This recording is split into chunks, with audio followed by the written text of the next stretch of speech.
Anuj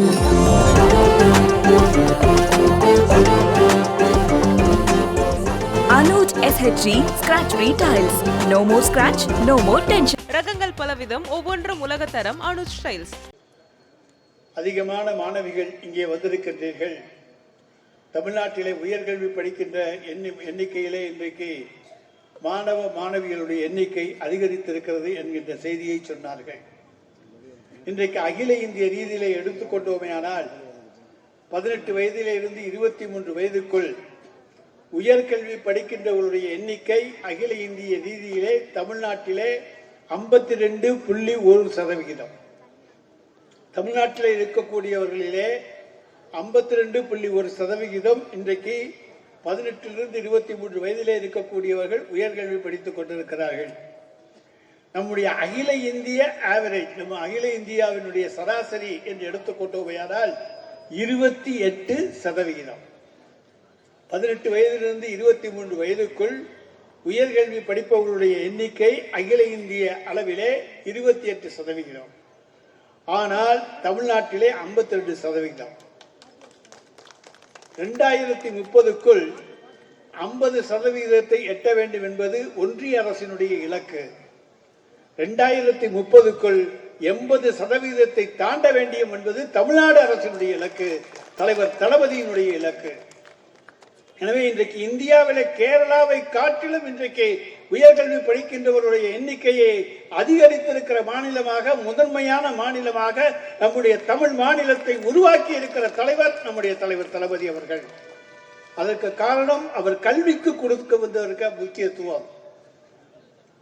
இன்றைக்கு கல்வியிலே யாரும் இடைநிற்றல் இருந்துவிடக் கூடாது என்பதற்காக இல்லம் தேடி கல்வி என்கிற திட்டத்தை தந்து அதன் மூலமாக அவர்களை எல்லாம் மீண்டும் பள்ளிக்கு அழைத்து செல்கின்ற சூழ்நிலையை உருவாக்கினார். ஆரம்ப கல்வியிலே ஏழை எளிய மக்கள் தங்களுடைய குழந்தைகளை சரியாக பராமரித்து பள்ளிக்கு அனுப்ப முடியவில்லை என்கின்ற வேதனையை போக்குகின்ற வகையிலே இன்றைக்கு உலகத்துக்கே எடுத்துக்காட்டாக வழிகாட்டியாக காலை உணவு திட்டம் என்கின்ற மகத்தான திட்டத்தை அகில உலகிலே முதலாக துவங்கிய மாநிலம் நம்முடைய தமிழ்நாடு. அதை இன்றைக்கு கனடா நாடு பின்பற்றுகிறது, இங்கிலாந்து பின்பற்றுகிறது, ஜெர்மனி பின்பற்றுகிறது என்று சொன்னால் உலக நாடுகளுக்கு முன்னோடியான திட்டங்களை தருகிற முதலமைச்சராக நம்முடைய மாண்புமிகு தமிழ்நாடு முதலமைச்சர் அவர்கள் இருக்கிறார்கள். எனவேதான் இன்றைக்கு மாணவ மாணவிகளுடைய பசிப்பிணி போக்கிய மருத்துவராக, தாய் மாணவராக இன்றைக்கு ஒவ்வொருவரும் கொண்டாடுகின்ற ஒரு தலைவனாக மாண்புமிகு தமிழ்நாடு முதலமைச்சர் அவர்கள் இருக்கிறார்கள். அதை போல உயர்கல்வி படிக்கப் போகின்ற நேரத்திலே தாய்மார்கள் தங்களுடைய மகனையும் மகளையும் பள்ளிக்கு கல்லூரிக்கு அனுப்புகின்ற பொழுது அவர்களுக்கு போதுமான செலவுக்கு பணம் கொடுக்க முடியாத சூழ்நிலை இருப்பதை உணர்ந்து மாதந்தோறும் அரசு பள்ளியிலே படித்துவிட்டு வருகின்றவர்களுக்கு 1000 ரூபாய் வழங்குகிற அந்த புதுமை பெண் திட்டத்தையும் தமிழ் புதல்வன் திட்டத்தையும் துவங்கி இன்றைக்கு 1ஆம் தேதியான பணக்கார வீட்டு பையனுக்கு 1000 ரூபாய் வருதோ இல்லையோ, நம்ம வீட்டு பிள்ளைங்களுக்கு 1000 ரூபாயை 1ஆம் தேதி தருகிற ஒரு தலைவனாக, ஒரு தந்தையாக, ஒரு தனையனாக இருக்கக்கூடியவர் தான் நம்முடைய மாண்புமிகு தமிழ்நாடு முதலமைச்சர் அவர்கள். எனவேதான் கல்விக்கு முக்கியத்துவத்தை கொடுக்கின்றார். அதனாலேதான் அவர் இருமொழி கொள்கை போதும் என்கின்றார், மும்மொழி எங்களுக்கு தேவையில்லை என்கின்றார். இருமொழி படித்துவிட்டு எங்களாலே சாதிக்க முடியும். இந்தியாவிலே சாதித்தவர்கள் எல்லாம் இருமொழி படித்துவிட்டு சாதித்தவர்களை தவிர மும்மொழி படித்துவிட்டு எவனும் சாதிக்கவில்லை. யாரையாவது எடுத்து காட்டுங்க என்றுதான் கேட்கின்றோம். வட இந்தியாவில் எங்கே நீங்கள் மும்மொழி படிக்கிறீர்கள்? இந்தியை தவிர வேறு எதுவும் படிக்க சொல்றதில்லை. அதுவும் பல மொழிகளை இன்றைக்கு சாப்பிட்டு விட்டது. எனவேதான் இன்றைக்கு மராட்டியத்திலே போராட்டம் துவங்கி இருக்கிறது. எங்களுக்கு தேவை மராட்டி, இந்தி தேவையில்லை என்கிற குரலை, தமிழ்நாட்டின் குரலை ஓங்கி ஒலிக்கின்ற வண்ணம் மகாராஷ்டிரா இன்றைக்கு இருக்கிறது. எங்களுக்கு தேவை எங்களுடைய தாய்மொழி மராட்டி, அதிலேதான் நாங்கள் படிப்போம், எங்களுக்கு இந்தி தேவையில்லை என்று சொல்லக்கூடிய நிலையை அகில இந்திய அளவிலே உருவாக்கி இருக்கிற தலைவர் நம்முடைய மாண்புமிகு தமிழ்நாடு முதலமைச்சர் அவர்கள். எதையுமே இன்றைக்கு இந்திய ஒன்றிய அரசுக்கு காலையில் எழுந்திருச்சா தமிழ்நாட்டிலிருந்து என்ன பிரச்சனை நமக்கு வரப்போகிறது, அதை எப்படி சமாளிப்போம் என்று எண்ணுகின்ற அந்த ஒரு வேலை தான் இன்னைக்கு அவங்க பார்த்துட்டு இருக்காங்க. பிரச்சனை என்று சொன்னால் அது மக்களுக்கான பிரச்சனை. இந்திய மக்களுக்கான குரலை ஓங்கி ஒலிக்கக்கூடிய தமிழ்நாட்டு முதலமைச்சருடைய குரல். என்ன சொல்ல போறார்? நாளைக்கு நான் இலங்கைக்கு போறேனே, இந்த ஆள் என்ன பண்ண போறான்னு நினைக்கிற போது சட்டமன்றத்தில் ஒரு தீர்மானத்தை கொண்டு வருகிறார்.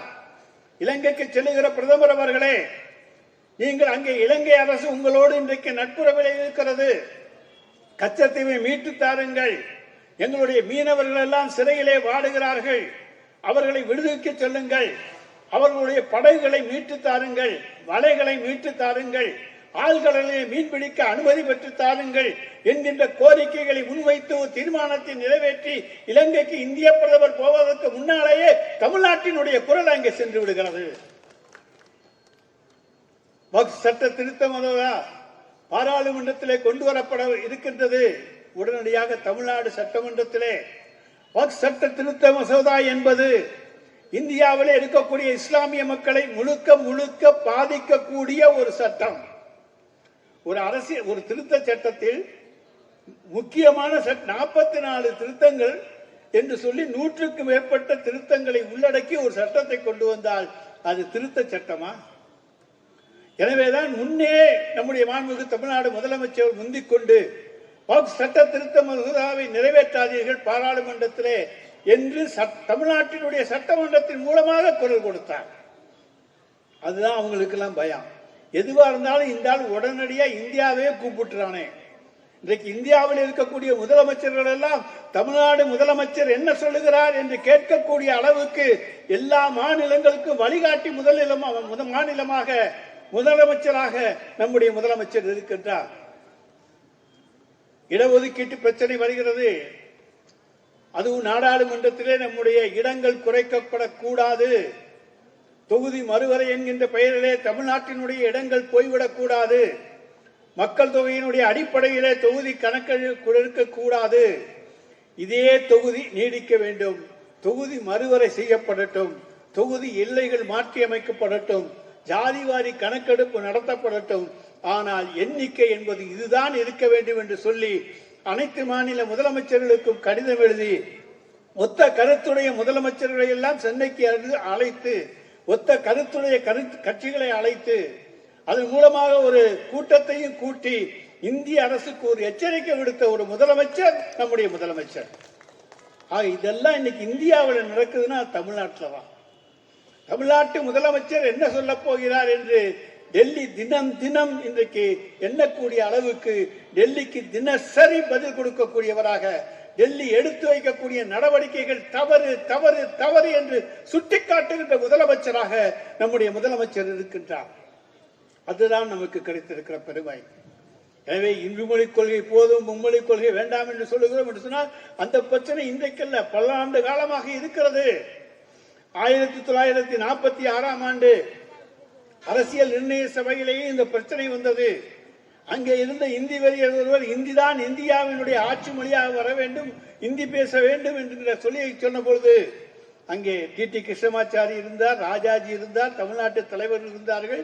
அவர்கள் சொன்னதெல்லாம் நாங்கள் ஏக இந்தியா வேண்டும், ஒற்றுமையுள்ள இந்தியா வேண்டும் என்று சொல்லுகிறோம், நீங்கள் இந்தி இந்தியா வேண்டும் என்றீர்கள். இந்தி இந்தியா வேண்டும் என்று சொல்லுகின்றவன் இந்த கூட்டத்தை விட்டு வெளியே செல்லட்டும் என்று அன்றைக்கு 46லேயே குரல் கொடுத்தது தமிழகம் தான், தமிழ்நாட்டு தலைவர்கள் தான். எனவே இந்த இந்தி இந்தியா என்பது அன்று முதல் இன்று வரை எதிர்க்கப்பட்டு வருகிறது. எனவே ஒடுக்கப்பட்ட மக்கள் ஏன் நீங்கள் புகுத்துகிறீர்கள்? அதுதான் எங்களுடைய கேள்வி. நாங்கள் விரும்பிய மொழியை எங்கள் மாணவர்கள் படிக்கட்டும், அதுல யாருக்கும் ஆட்சேபனை இல்லை, எத்தனை மொழி வேண்டாலும் படிக்கக்கூடிய ஆற்றல் உடையவர்கள். ஆனால் திணிப்பு என்பது கட்டாயம், அது வேண்டாம். அதுதான் எங்களுடைய முதலமைச்சருடைய ஒற்றை வரி குரல். இதனாலே பணம் தர மாட்டேன் என்று மறுக்கிறீர்களா? பரவாயில்லை, தாங்கிக் கொள்கிறோம் என்று சொல்லக்கூடிய ஒரு எண்ணம் உள்ள, அந்த எதிர்ப்பு கொள்கையை நிலைநிறுத்தி காண்பிக்கக்கூடிய எந்த சக்தியா இருந்தாலும் நான் எதிர்ப்பேன் என்று சொல்லக்கூடிய ஆற்றல் நம்முடைய மாண்புமிகு தமிழ்நாடு முதலமைச்சருக்கு தான் இருக்கிறது. இத்தகைய சிறப்புகளை கொண்டிருக்கிற முதலமைச்சர், இந்தியாவிலே எங்கேயும் யாரும் பார்க்க முடியாத, யாரும் எண்ணி பார்க்க முடியாத செயல்களை எல்லாம் தமிழ்நாட்டுக்காக செய்து தருகிற முதலமைச்சர் நம்முடைய முதலமைச்சர். அவருடைய பிறந்த நாளைத்தான் இன்றைக்கு நம்முடைய விவசாய தொழிலாளர்கள் கொண்டாடி கொண்டிருக்கிறது. இன்னும் பல்லாண்டு வாழ்ந்த தமிழ்நாட்டுக்காக குரல் கொடுக்கக்கூடிய தலைவனாக அவர் என்றென்றும் இருப்பார். நம்முடைய குரலாக ஒலிப்பார். நன்றி, வணக்கம்.